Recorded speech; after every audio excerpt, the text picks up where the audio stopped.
오늘도 귀한 예배 가운데 저희를 부르시고 하나님 예배 속에 임재하신 하나님을 만나며 또 하나님의 음성을 듣게 하셔서 감사합니다. 이 시간 우리 하나님께서 함께 하시는 놀라운 은혜가 되게 하시고 하나님 말씀 속에 살아 역사하시는 하나님의 능력을 체험할 수 있도록 인도하여 주옵소서. 감사합니다. 예수 그리스도의 이름으로 기도드리옵나이다. 아멘. 제가 어렸을 때 동네 사람들이 저를 부르는 두 가지 이름이 있었습니다. 하나는 군수, 또 하나는 도토리였습니다. 제가 이제 옛날에 국민학교라고 했으니까요. 전 국민학교 세대니까 국민학교에 들어갈 때 처음으로 제 이름을 들었어요. 그 전까지는 이제 부모님이나 동네 사람들이 저를 부를 때 이제 군수라고 불렀습니다. 군수야, 군수야. 그래서 제가 군수인 줄 알았습니다. 이제 뭐 군의 군수인지 어떤 군수인지 모르겠지만 군수라고 불렀습니다. 다른 이름 하나는 제 얼굴이 도토리처럼 생겼다고 해서 이제 도토라 그래서 이제 군수라고 부르기도 하고 도토리라고 이렇게 부르기도 했습니다. 그래서 제 이름이 군수였구나, 제 이름이 도토리였구나 이렇게 생각했는데 초등학교를 가는 순간, 이제 국민학교를 가는 순간 제 이름은 한민수였습니다. 그러니까 이름이라고 하는 것은 참 여러 가지 특징들도 내포되어 있고 또 뭐 그 의미 안에는 잘 되라는 의미도 있잖아요. 그러니까 사실은 이름에는 여러 가지 의미들이 있습니다. 오늘 잠깐 살펴볼 말씀은 첫째는 그러니까 이름과 하나님, 그러니까 이름과 하나님에 대해서 우리가 한번 같이 살펴보도록 하겠습니다.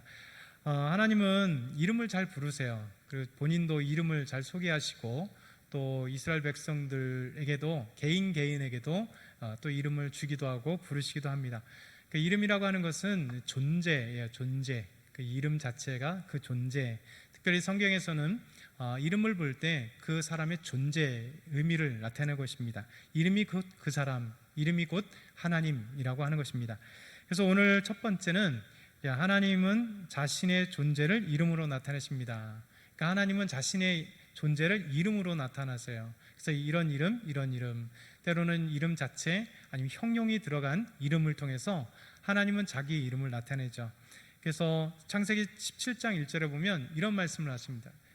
같이 한번 읽어볼까요? 시작. 아브라함이 99세 때에 여호와께서 아브라함에게 나타나서 그에게 이르시되 나는 전능한 하나님이라 너는 내 앞에서 행하여 완전하라. 하나님이 자신을 뭐라고 나타나시죠? 나는 전능한 하나님이라.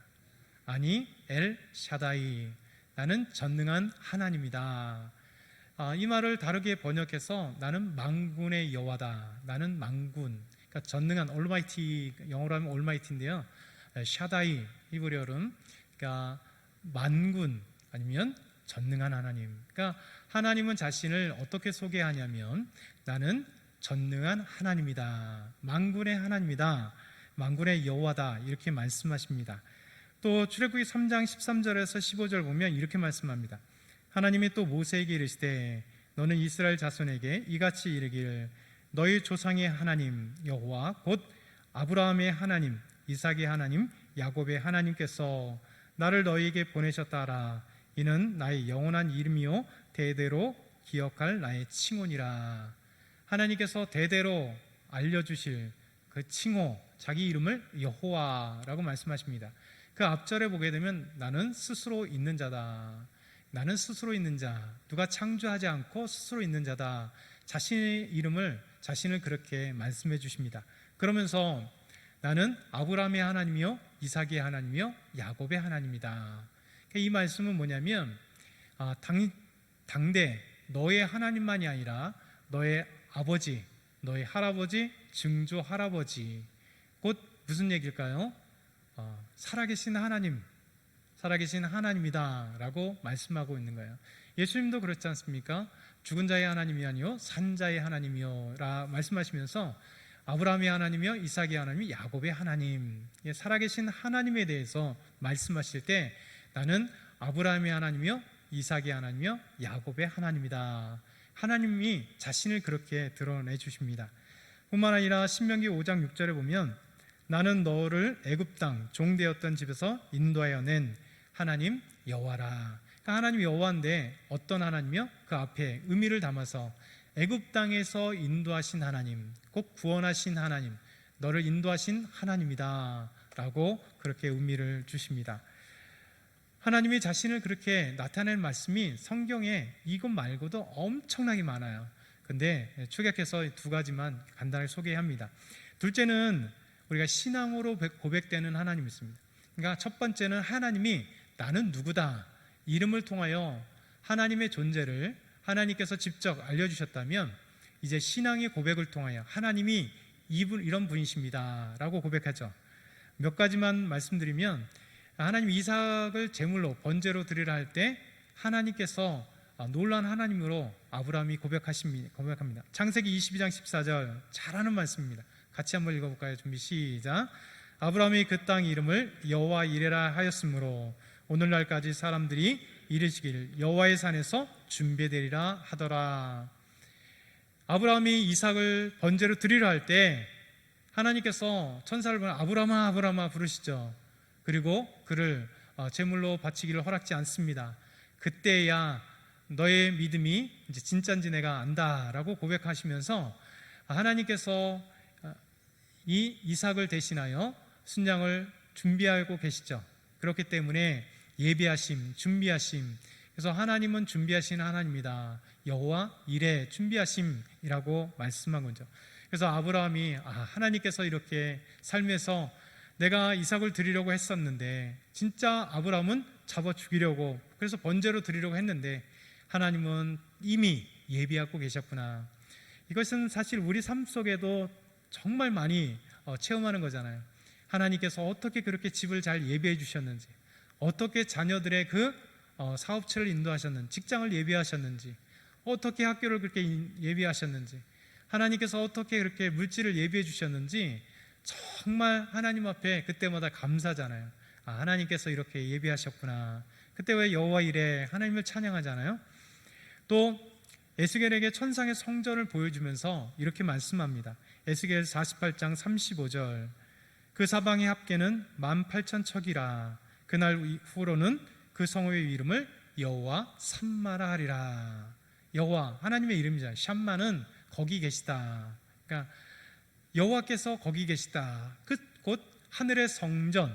하나님께서 에스겔을 통하여 에스겔 40장부터 48장까지 하나님께서 새롭게 우리에게 주실 성전에 대해서 자세하게 설명해 주십니다. 그러면서 여호와께서 거기 계신다. 그 성전에 계신다 라고 해서 여호와 샴마, 그게 바로 신앙의 고백을 통해서 하나님이 누구신가, 어떤 분이신가를 우리에게 소개하고 계십니다. 또 사무엘이 블레셋과 싸울 때도 고백되는 이름이 있죠. 사무엘상 7장 12절 우리 한번 같이 천천히 읽어보겠습니다. 시작. 사무엘의 도를 취하여 미스바와 센 사이에 세워 이르되 여호와께서 여기까지 우리를 도우셨다 하고 그 이름을 에베네셀이라 하니라. 이런 기업 이름도 있죠. 신원 에베네셀 하면서 이렇게 나오는 것도 있습니다. 에베네셀 그 자체의 이름은 도움의 돌이라고 하는 뜻입니다.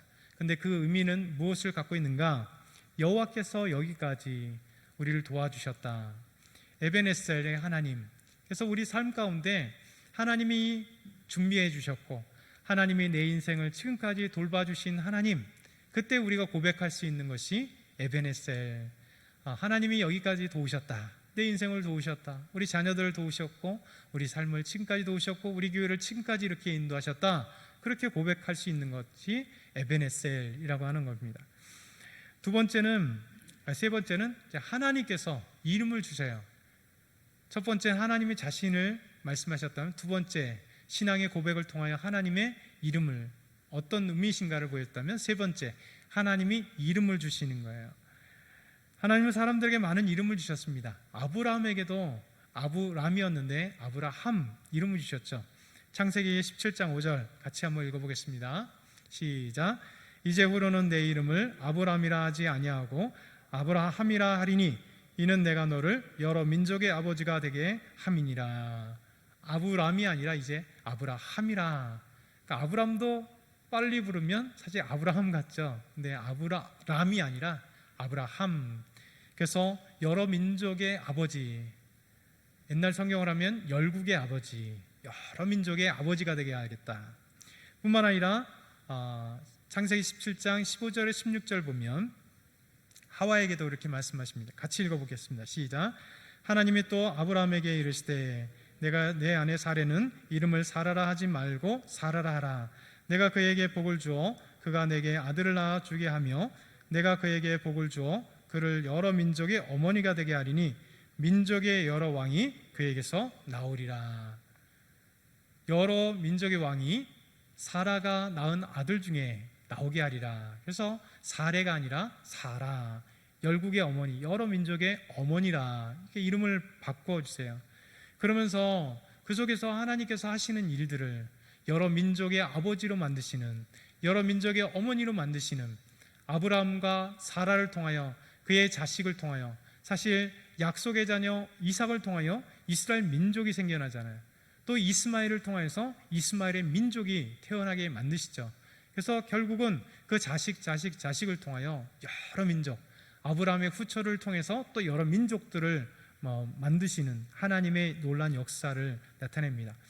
또한 야곱도 있죠. 야곱이 태어날 때의 이름이 야곱입니다. 창세기 25장 20절, 왜 야곱이 되었는지 창세기 25장 20절은 이렇게 말씀합니다. 같이 한번 읽어볼까요? 시작. 후에 나온 아우는 손으로 에서의 발꿈치를 잡았으므로 그 이름을 야곱이라 하였으며 리브가가 그들을 낳을 때에 이삭이 60세였더라. 왜 야곱이 되었는가?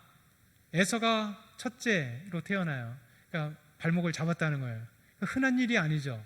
첫째 아기가 발목을 잡고 태어나는 아이는 아마 기네스북에 오를 만한 일입니다. 이 야곱이라고 하는 히브리어는 이제 발목을 잡았다, 또 빼앗았다 이런 뜻을 갖고 있습니다. 결국 못된 이름이죠.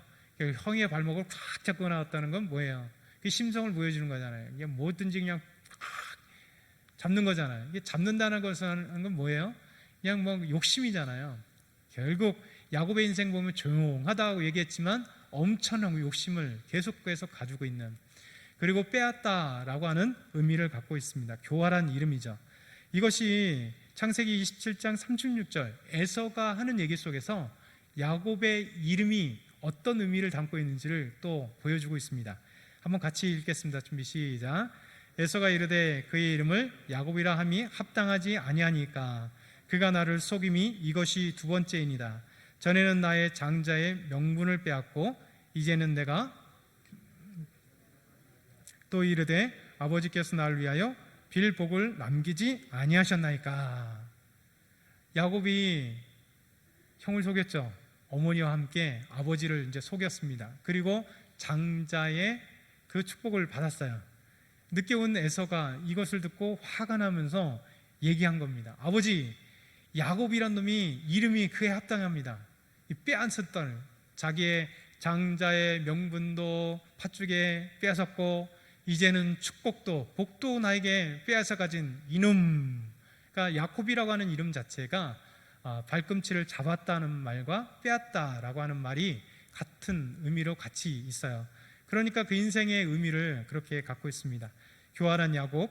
그러나 하나님께서는 이 야곱을 통하여 인생을 걸어가시면서 야곱을 통해 재산을 늘려가면서 하나님이 함께 하시는, 하나님이 불을 주시는 하나님을 체험하게 되고 하나님이 인도하시는 하나님을 체험하게 되고, 그리고 이제 자기 고향으로 내려갈 때 자기 형 에서가 온다는 소식을 듣고 두려워하죠.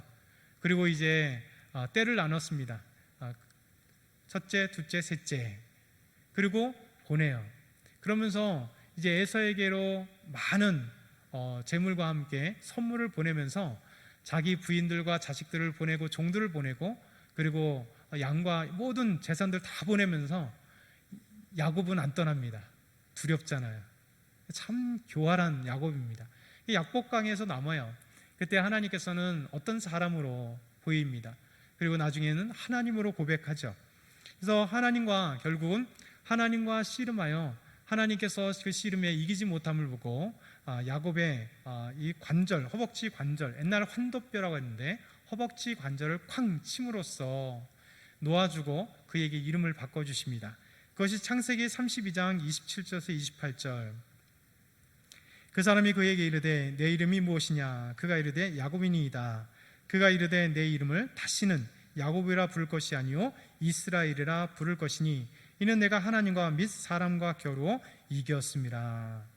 여러분, 교활한 이름, 잡고 빼앗는 그런 이름 야곱. 그러나 하나님은 새로운 이름을 주셨어요. 은혜롭고 아름답고 위대한 이름. 그래서 그 이름의 뜻이 하나님과 겨루고 사람과 겨루어 이겼다라고 하는 뜻인 이스라엘이라고 하는 이름을 허락하여 주신 것이죠.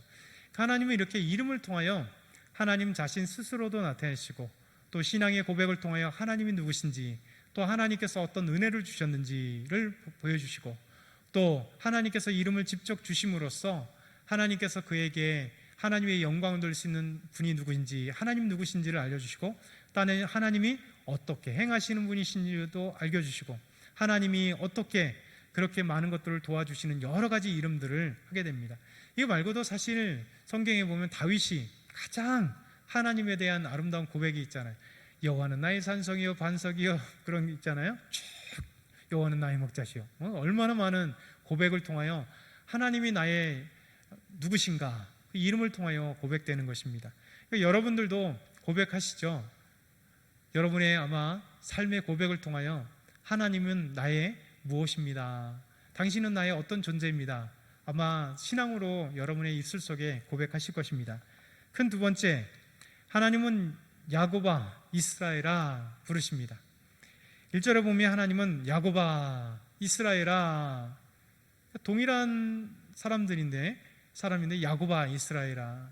사실 그 야곱 개인은 아니겠죠. 지금 이스라엘 백성들을 향하여 부르는데 야곱아 이스라엘아 이렇게 부르고 있습니다. 오늘 말씀 43장 1절, 야곱아 너를 창조하신 여호와께서 지금 말씀하시느니라. 이스라엘은 너를 지으신 이가 말씀하시느니라.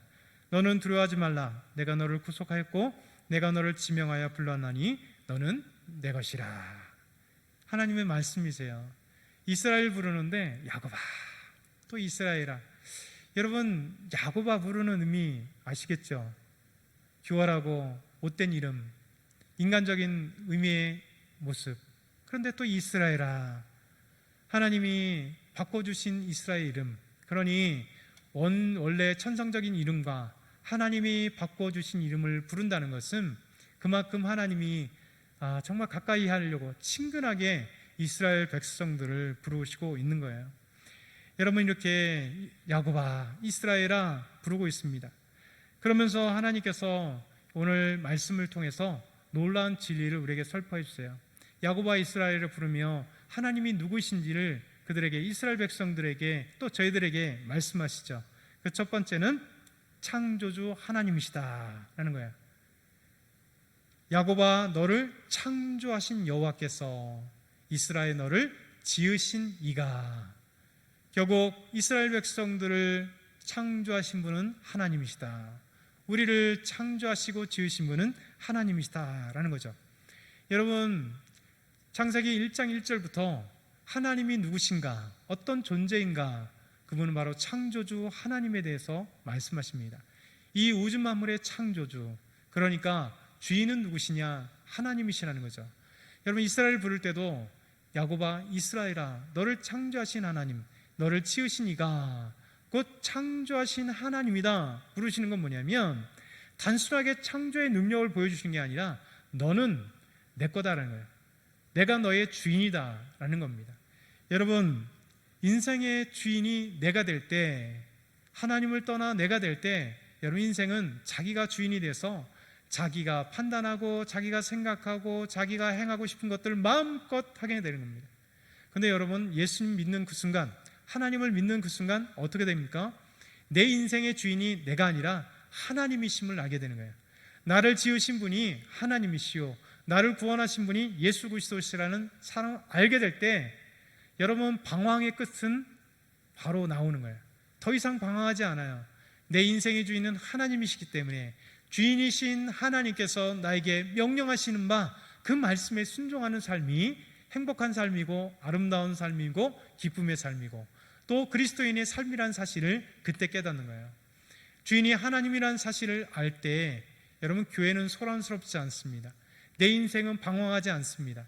더 이상 어떻게 살아가야 될지 모르는 그런 인생이 아니라 하나님께서 나의 주인이시고 나의 창조시라면 하나님의 창조의 능력이 계시기 때문에 내 인생의 수많은 문제를 해결하시는 분, 하나님의 창조주시기 때문에 내 인생의 비전을 창조해 주시고 내 삶을 창조해 주시고 이끌어 가시는 나의 하나님, 내 주인 창조주 하나님께서 나의 주인이시기 때문에 이제 내 인생을 하나님께 드려 내가 원하는 삶이 아니라 하나님을 기쁘게 드리는 삶, 그 삶을 하나님께 드리는 것, 이것이 바로 창조주 하나님을 만나는 삶입니다. 여러분, 이스라엘 백성들은 지금 창조주 하나님, 그의 주인을 잃어버렸습니다. 지금 말씀, 이사야 42장과 43장의 말씀은 이스라엘 백성들이 앞으로 이제 이사야 선지자가 이스라엘 백성들이 우상을 섬기고 죄악 때문에 바벨론에 의해 포로될 것이라는 것을 예언한 말씀이에요. 그리고 이제 이 말씀은 지금 이스라엘 백성들이 포로되었을 때, 그러니까 주인을 잃어버린 거잖아요. 그들의 주인이 여호와가 아니라 우상이 되었었고, 그들의 주인이 자기 돈과 권력과 자기 생각이 되었을 때 하나님은 이스라엘 다시 부르심으로써 너희를 향하여 나는 창조주 하나님이다, 너희의 주인은 나다 라는 것을 이스라엘 백성들에게 보여주시는 겁니다. 둘째는 말씀하시는 하나님입니다. 말씀하시는 하나님. 하나님은 이렇게 말씀하시죠. 여호와께서 지금 말씀하시느니라 이렇게 말씀해요. 여러분, 하나님은 항상 말씀하시는 하나님입니다. 하나님 우리들에게 하나님의 뜻을 전하십니다. 하나님의 계획을 말씀해 주십니다. 하나님 우리에게 따스하게 오셔서 위로하고 힘주세요. 여러분이 힘들고 어려울 때 우리 마음속에 따뜻한 하나님의 사랑이 말씀으로 오시잖아요. 성경 말씀으로, 때로는 예배 드릴 때 정말 눈물을 흘리는 그 메시지로, 기도할 때 우리 안에 보이지 않는 정말 하나님의 음성으로, 민수야 이렇게 들리지는 않을지 몰라도 마음속에 그냥 우러나오는 그 기쁨의 그 메시지들이 우리 안에 들어와요. 여러분, 이것이 얼마나 중요한지 모릅니다. 말씀. 그래서 매일의 묵상 속에 우리가 하나님의 음성을 듣고 하나님의 말씀을 듣고 하나님과 동행하는 것이 얼마나 행복인지 기쁨인지 모릅니다. 여러분, 하나님의 말씀을 듣지 못하는 영적 어둠의 세대가 성경 곳곳에 나옵니다. 사무엘상 3장 1절 보면 엘리 시대가 그렇습니다. 아이 사무엘이 엘리 앞에서 여호와를 섬길 때에는 여호와의 말씀이 희귀하여 이상이 흔히 보이지 않았더라. 여러분, 아이 사무엘이 하나님 앞에 섬길 때 제사장은 엘리 제사장이었어요. 이 엘리 시대에 하나님의 말씀이 희귀하여, 여러분, 하나님의 말씀이 선포하지 되지 않았다는 거예요. 선지자가 없어서 하나님의 말씀이 선포되지 않았다는 겁니다. 백성들이 하나님의 말씀을 듣지 않았다는 겁니다. 들 수도 없었다는 거예요. 왜? 영적으로 얻었기 때문에, 듣는 귀가 없었기 때문에. 그래서 이 시대는 어떤 시대냐? 하나님의 말씀이 희귀하여 이상이 흔히 보이지 않았더라. 하나님의 이상이, 하나님의 꿈이, 하나님의 환상이 보이지 않았던 시대, 영적 어둠의 시대가 바로 엘리 제사장 시대였습니다. 그러니 사무엘에게 말씀하셔도 사무엘이 알아듣지 못하고 주인에게, 엘리 제사장이 뛰어와서 절 부르셨나이까? 아니나, 그것도 3번이나. 그리고 난 뒤에 사무엘에게 다시 들리거든 제가 여기 있다라고 얘기해라. 주여 말씀하옵소서, 종이 듣겠나이다, 말해라, 이렇게 얘기하지 않습니까? 여러분, 3번이나 들렸을 때 깨닫지 못하고 4번째 가서야 하나님의 말씀을 듣게 되는 아이 사무엘. 여러분, 아이 사무엘은 그렇다 쳐서 엘리가 깨어있지 못하기에 하나님의 말씀이 희귀하기 때문에 하나님의 말씀이 들려도 엘리에게도 하나님의 말씀이 들리지 않았다는 거. 그러니 어린 사무엘에게 들렸던 하나님의 말씀이 하나님의 말씀이라고 생각했겠습니까? 꿈이던 네가 헛것을 들었건 그렇게 생각했겠지요. 여러분, 사사시대에도 마찬가지입니다. 사사시대에 왕이 없었다. 여호와 하나님을 왕으로 인정하지 않은 시대, 그러니 하나님의 인도하심을 거부하고 하나님의 말씀을 거부했던 시대, 그래서 하나님을 왕으로 인정하지 않았던 시대. 그러니까 사사기 21장 25절 마지막에 여러 번 나타나는데 마지막을 이렇게 종결합니다. 그때 이스라엘에 왕이 없음으로 사람이 각기 자기의 소견에 옳은 대로 행하였더라. 각기 소견에 옳은 대로 자기 생각대로 했다는 거예요. 누가 없었기에? 왕이 없었기 때문에. 진정한 여호와 하나님이 이스라엘 왕이었었는데 왕이신 하나님이 없었다는 거예요. 여러분, 왜 가나안 땅을 하나님께서 허락해 주셨습니까? 하나님의 나라가 이 땅에 임하여 하나님이 왕이 되시고 하나님이 통치하시는, 그래서 이스라엘 백성들에게 왕을 허락하지 않았던 겁니다. 사사시대에 하나님께서 왕으로 계셨기에 인간적인 왕이 필요 없었던 것입니다.